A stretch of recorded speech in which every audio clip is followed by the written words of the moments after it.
বন্ধুরা, এই যে দেখেন আমি ক্রিম ক্যারামেল বানাইছি পুটিন। তা এটা ঠান্ডা হওয়ার পরে উল্টিয়ে দিব।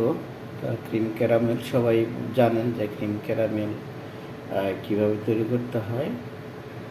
এখন আমি 6টা ডিম, হুইপিং ক্রিম, গ্যামার, চিনি, কনডেন্সড মিল্ক এগুলো দিয়ে আমি তৈরি করেছি, আর দুধ।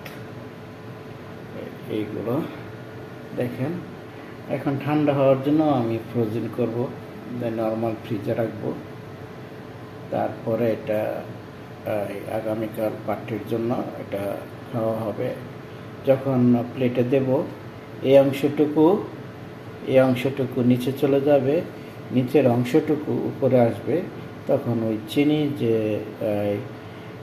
পোড়ানো হয়েছে তা উপরে বোঝা যাবে, এটা নিচে চলে যাবে, নিচেরটা উপরে আসবে। এই আর কি কাহিনী। ঠিক আছে, ওকে, ধন্যবাদ।